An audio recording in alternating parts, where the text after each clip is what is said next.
Welcome to the second of 4 videos on how to become an effective writer in 4 easy steps. The approach to writing presented in this tutorial is specifically aimed at meeting the writing needs of business professionals. The writing methodology that we use has 4 easy steps to it as shown in this diagram. In the first video, we focused on step number 1 and showed you how to visualize a writing plan. If you have not already viewed video number 1, then you should do so now before viewing this video, as it contains information that is prerequisite to the materials covered in this video. The VTOC diagramming technique has many advantages during visualization because it is quick to draw, easy to change, and has the ability to serve as a quick reference of the total picture. Those same advantages become distinct disadvantages as a documentation tool.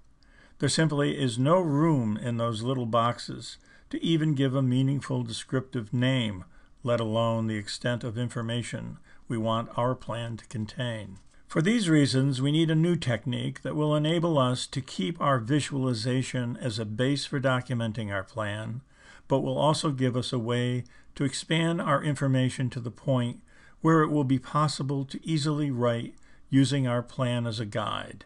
We will start with this visualization of our fishing article. For these reasons, we need a new technique that will enable us to keep our visualizations as a base for documenting our plan, but will also give us a way to expand our information to the point where it will be possible to easily write using our plan as a guide. We will start with this visualization of our fishing article. Using our VTOC as a guide, we will first build a skeletal outline. Then we will give each entry on the outline a meaningful descriptive name. We will consider each entry to be a sort of folder into which we can add thoughts and ideas and other relevant information as it comes to mind. Let me walk you through the process.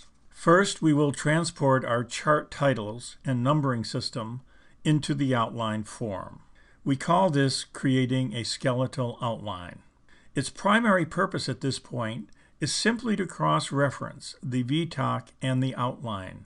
We always want to keep these two in sync. As shown on this slide, our next step is to expand the descriptor from a single word or two to something that will make our intention much more easily understood.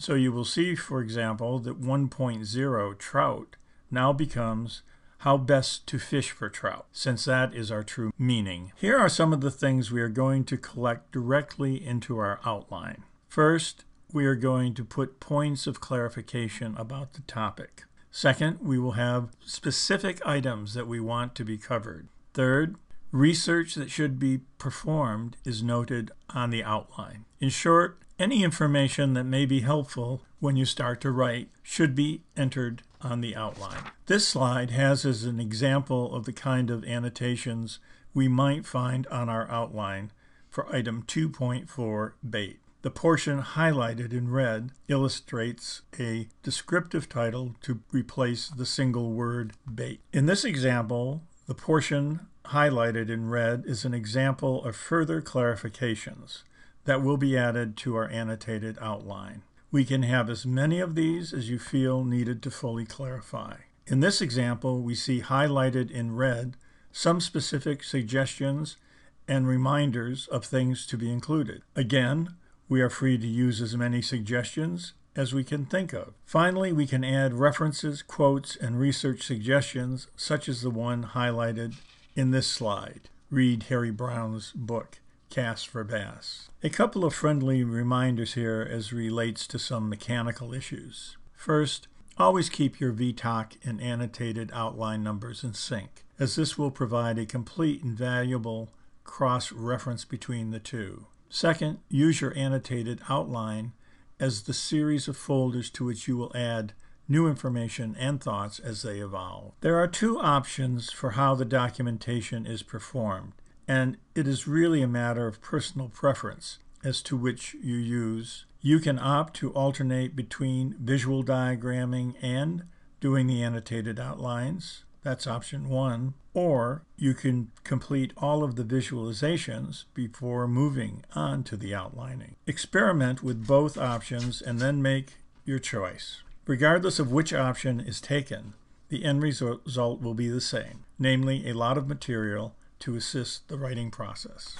Let us quickly review how we document. First, using our VTOC diagram as a base, we develop a skeletal outline using the VTOC numbering system. Second, we develop a new descriptive title. Third, we add annotations that add clarity, address key points, and identify where added research is needed. Lastly, we review for completeness and organization. At this point, we have a plan that contains a series of folders, each of which has detailed visual diagrams, meaningful descriptions, key points to write about, relevant research, and any other information that we have determined to be relevant. We are truly close to being ready to start writing. Here's some advice for moving forward. Remember that these documentation folders should all be considered as open for the duration of the project. As you come across relevant information to a topic, enter it into the proper place on your annotated outline. Before proceeding to video number 3, I would like to suggest that you take a few minutes and complete this assignment. First, use the visual table of contents that you created for a product of your choice at the close of video number 1. Second, create a skeletal outline from that VTOC. 3, give each entry a more descriptive name. 4, annotate it with thoughts and ideas that you think should be included in the writing. And lastly, identify relevant research and possible references. It's now time to review your documented plan. Is your plan complete? Are there areas that need added research? Does the horizontal flow still make sense? Make any corrections that you feel are needed at this time. If it's possible, repeat 1 through 3 above, using a friend or colleague to give an outside review. Make any needed corrections, and go to the third video associated with this tutorial.